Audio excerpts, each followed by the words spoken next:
What's up, everybody? Chewy89 coming at you today with a One Piece chapter 1018 review. And this chapter was everything I've asked for. I've been wanting chapters to finally go to battles outside of Kaido. And we finally got one. We're finally getting one here with Jinbei and Who's Who. And so far, it's delivering. Really good battle chapter. We got a little bit of insight into Who's Who's character. We got some information from CP0 as well about him. Not really much. Just basically telling us that, they need to do something about it. But anyways, before we do that, before we get into the review, please do me a favor. If you guys can, subscribe to the channel. Dislike the video. Comment down below and let me know your thoughts on the chapter and just overall everything about whatever, Who's Who and all that stuff. That'd be great. If you guys can do that, that will definitely help me out, right? Anyway, without further ado, let's get into the chapter.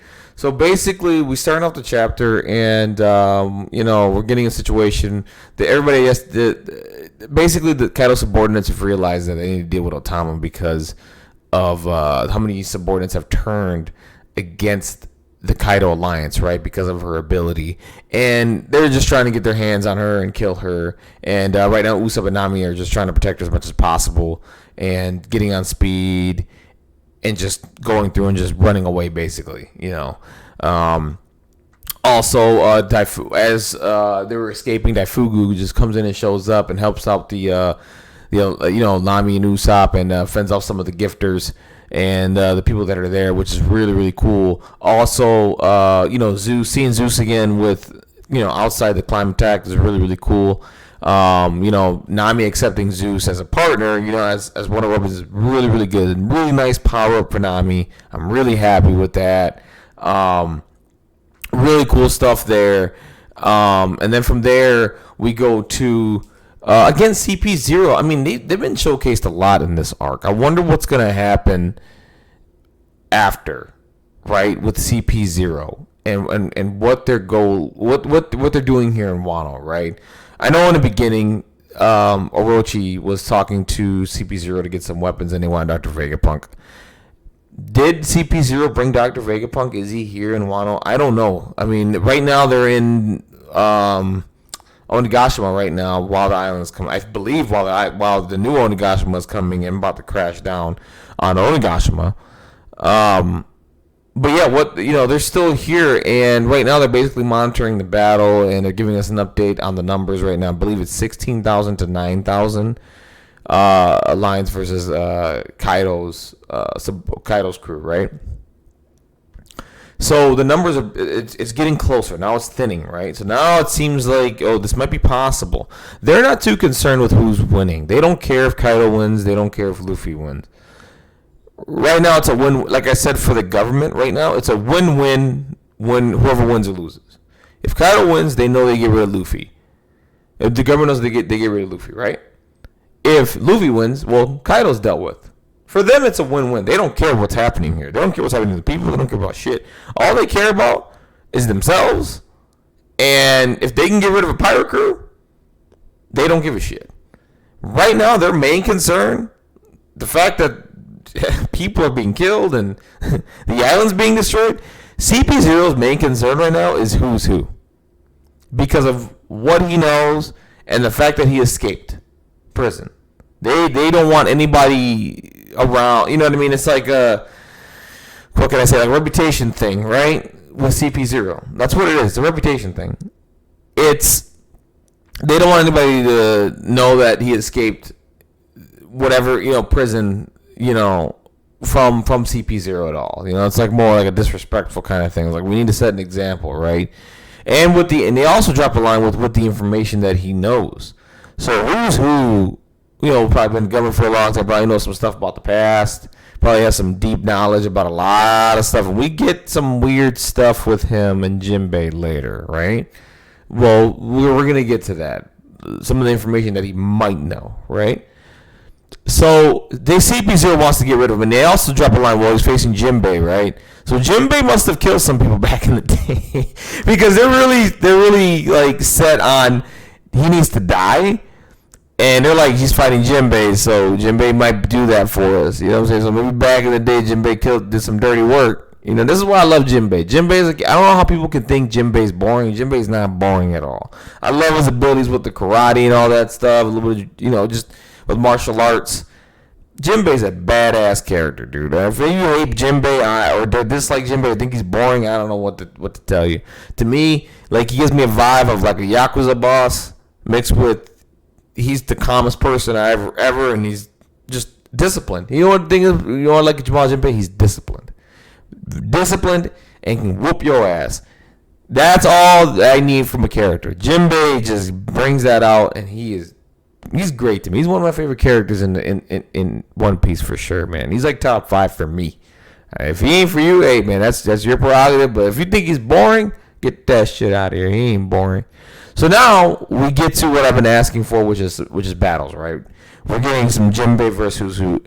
And this battle delivered. We're starting to see what Huzu can do. He did like a moonwalk. It's a skywalk.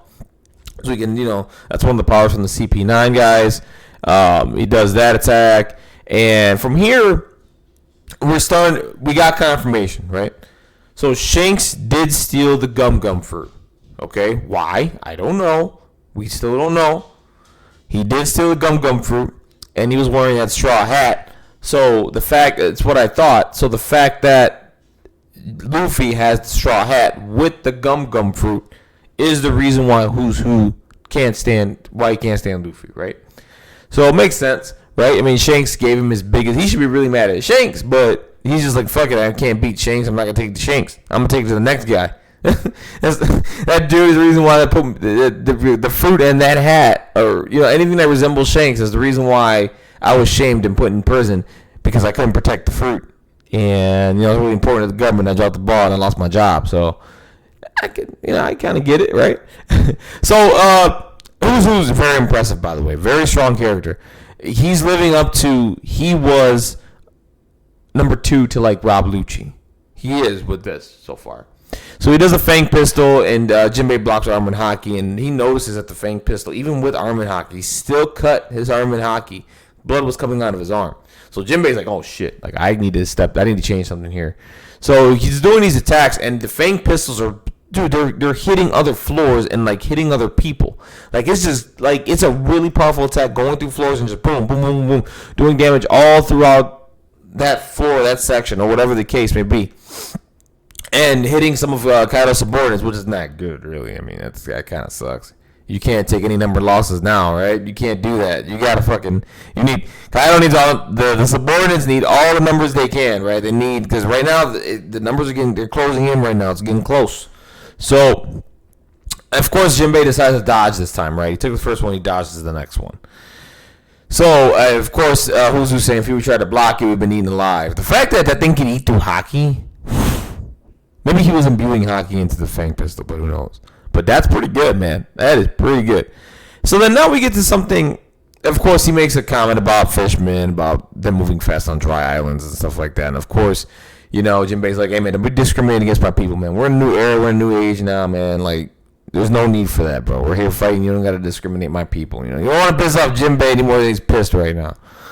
So, of course, he was like, hey, man, all right, man, my mistake, you know, whatever. And it says he wants to ask him something, right? And this is where we get into the weird shit. So he does the Fang cavalry class, really impressive attack. Jinbei blocks it. He goes and does the jujitsu throw, right? Boom. Of course, Jinbei knowing karate, probably knows some jujitsu. I want to see Jinbei do an armbar on a motherfucker. Okay, I want to see Jinbei do an armbar, a triangle, an omoplata, an anaconda. Like, I want to see Jinbei do some jiu-jitsu, man, like, on a motherfucker. But anyway, right now he just does a throw, right? It's like a judo throw. Boom. Throws him to the ground. Hurts Jinbei with a shoulder throw.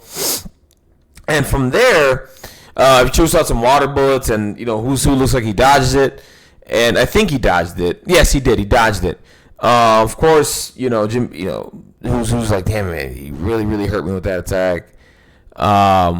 Because so now we're getting into Huzu and what he was talking about, right? So he's like, when he was in prison, right? Huzu was like, he heard a story about a sun god, right?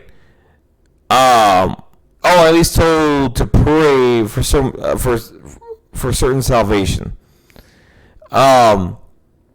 He says the person that he was told about this was actually, hold on a minute. I was mockingly told to pray to certain someone for salvation.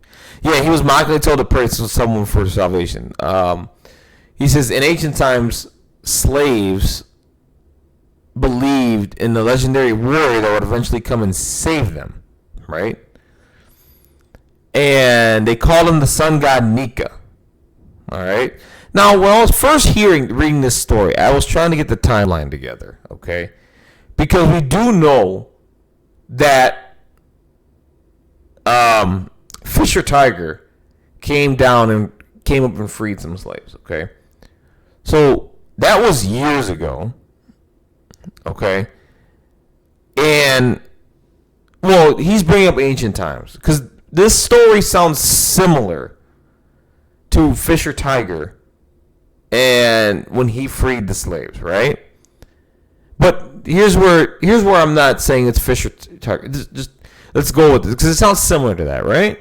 So it was said he would bring laughter to them and free them from their suffering. Who knows if he really existed though, right? So we don't know. Fisher Tiger's not known for that, so we can scratch that, right? Because to me it sounds similar. We can scratch that as Fisher Tiger. The only reason why I mention this is because it sounds similar. But when he says that, so now it's like someone who comes down and their laughter and then frees them, right, from their suffering. I'm like, who is this guy? Like, what? Sun god Nika. And then my mind went to, this is where the Fisher Tiger thing comes into play, because now Fisher Tiger, he created the Sun Pirates, right? So what if the name came from this god, the sun god Nika, right? Like, what if Fisher Tiger heard this story about a sun god named Nika, and then that inspired him to then free the slaves, right? Free the slaves. And then he named his crew the Sun Pirates after Sun God Nika. Granted, he didn't say Sun God Nika Pirates, but they're the Sun Pirates, representing that god, right? Because that's what Fisher Tiger believed in when he freed those slaves. Could be. Because it's funny to me that, it's not funny, but like it's coincidence that the Sun Pirates have the Sun name, and then we're getting in line in the Sun God Pirates. We'll see where this goes from here. And if the Sun God Nika thing is true, we don't know, right? It could be just some bullshit story that was made or whatever, or is it a god that the fishermen praise, right? We don't know. But I think there's something there to the Sun Pirates and to the Sun God Nika, because later in this dialogue, of course, he's talking about his struggle through jail, prison, and it was going to get him through. It got him through his sentence, right? And it forced him to escape. So he's clung on to the legend, and then from there, Huzu mentions, "Well, you led the Sun Pirates, right?" And so his mindset is that name probably came from this sun god Nika, and he's wondering why, right? So he's trying to just put this together. He's just intrigued, like who's more intrigued by the sun god Nika and all this. And he doesn't even know if it's true or not. He's just intrigued by it, right? He's like, I want to know more, right? And who knows how much more who knows. Apparently, according to CP0, the stuff that he knows, they're saying it's outdated. They're saying it's dated. Nobody cares anymore about the shit he knows, right? But they're saying it's still kind of dangerous if he reveals some shit that we don't want him to reveal. You know what I'm saying? The one thing is the gum fruit. They really don't want that shit to get out. Whatever the gum fruit was, or why it was important, its significance, they don't want anybody to know at all. Period. Okay, with a T. I'm kidding. They don't want anybody to know that shit. Okay, whatever it is. Okay, I know some people in the community are like kind of like weird about this gum fruit and destiny kind of thing. It's not the same with Luffy. Okay, it really isn't. It's just by chance. You guys gotta understand. There was no prophecy that Luffy will get the gum fruit. There's no prophecy with that. It just so happens Shanks ended up with Luffy, and Luffy got the gun free. That's all that happened there. Okay, so. And then he heard, of course he heard his crew that were former slaves. Well, Fisher Tiger was the former slave, and there were other former slaves that joined the crew. And he's just tying the 2 and 2 together, right? He's like, there's something here with this, right? So, of course, we get some more, and I'm going to be honest with you, I've missed seeing the CP9 attacks because they're so cool, dude. They're so cool. Right now we're getting, Who's doing a finger pistol, and he's like doing multiple and just like shooting Jinbei and just hitting him, and Jinbei's just like just like dodging and taking shit. Jinbei's a fucking if you don't become a Jinbei fan after this one, you'll never be a Jinbei fan, okay? So like right there, he's doing a finger pistol. It's really cool seeing the CP9 attacks all over again. I love those attacks, man. Rob Lucci, that still to this day, like it's between Luffy and Rob Lucci and Luffy and Katakuri. Right now, for me, Luffy and Rob Lucci is the best fight in One Piece that we've had so far, in my opinion. You guys can differ, whatever. But those CP9 attacks are awesome. And so he's doing this, and Jinbei's just blocking everything with Haki and doing his best to tank this right now. So then he reveals that, hey, listen, the guy told me about Nika, he vanished a few days later, right? And he says maybe that story wasn't meant to be shared. So somebody there shared this story with Who's Who, right? And then that person ends up missing. So there's something to this, right? There's something to this. So, and he says hearing it probably put him in danger. So immediately he's like, I need to get the fuck out of here. So he goes and escapes prison from there, jail, wherever he was. And of course, it's funny. He broke his finger on one of Jinbei. I don't know what Jinbei did. He must have moved his arm a certain way to break his finger. And it looks like he broke, or at least dislocated, Who's Who's finger. And Who's Who, backed off because he's in pain right now. And then, Jinbei's next attack is a shark grip. So he fucking grabs his wrist and bites that shit, right? So he's got a really nice clamp on that arm. I'm like, oh my god, Jinbei's going for like a seismic toss or some shit at this point. I'm like, I'm down to see a Charizard Magmar situation where Charizard moves around in a fucking circle and then just does a seismic toss and destroys Magmar. So of course Jinbei says he has nothing to say to you. I think Jinbei knows something here. I think Jinbei has an idea what he's talking about, okay? Hopefully we get a little more on this after this battle. So Who's Who? He does. I believe Jinbei does another attack here. I can't really tell what he does. It's just like a line or beam that hits Who's Who here. I don't know.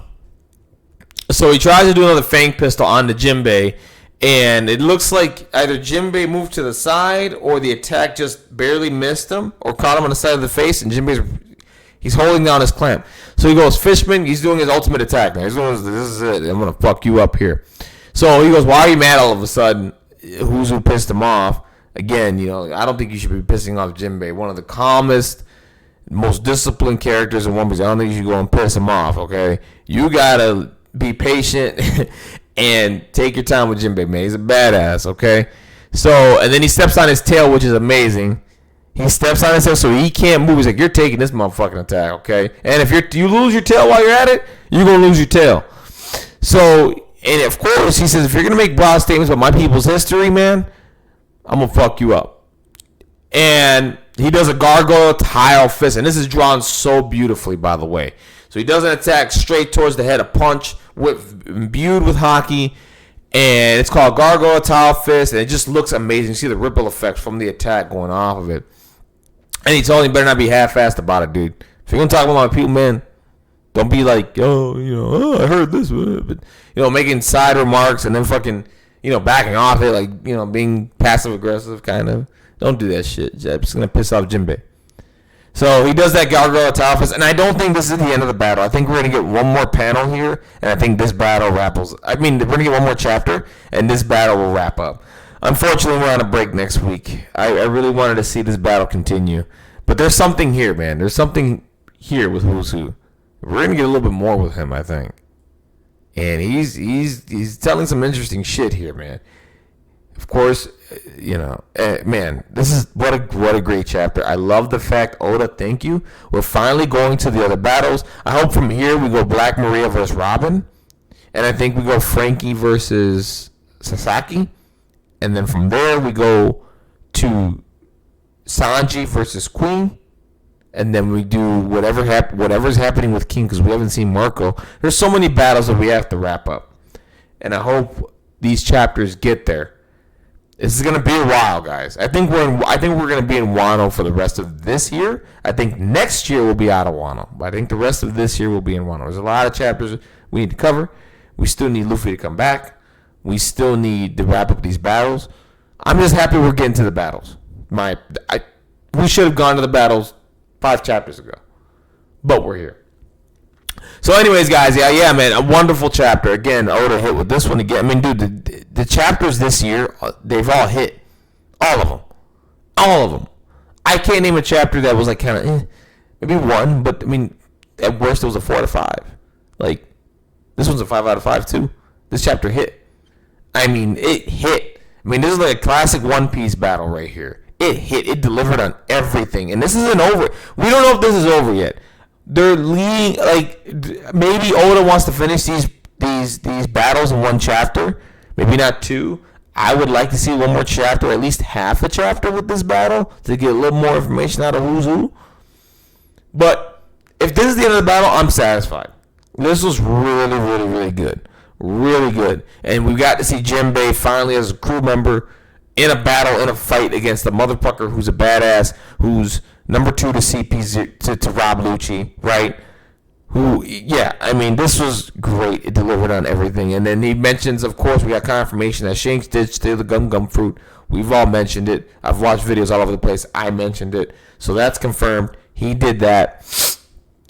Also, Sun God Nika, what's the deal with that? Does it have something to do with the Fishman? Does it have something to do with Fisher Tiger? Right? Did Fisher Tiger hear that story?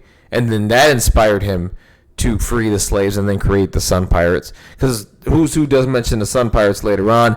Is Sun God Nika a god of like the fishmen or something? What is it, right? There's something there. Even if in any legend or lie, there's a little bit of truth, right? There's a little bit of truth. It's just what's the truth, right? What is the truth? So we got to find out what the truth is with this. And of course, notice in this picture here too, you see, like in the Gargoyle Tile Fist, look at Jinbei. And Oda's doing something here. What he's showing, look at his chest. He's showing the sun that's imprinted a little bit on his chest with the attack. It could be nothing. It could mean something. In this shot, he's doing an attack. He's hitting him, and he's showing a little bit of the sun on his chest. So maybe there's something to this. We'll find out. Anyways, guys, unfortunately we're on break, so, we'll get a chapter in 2 weeks.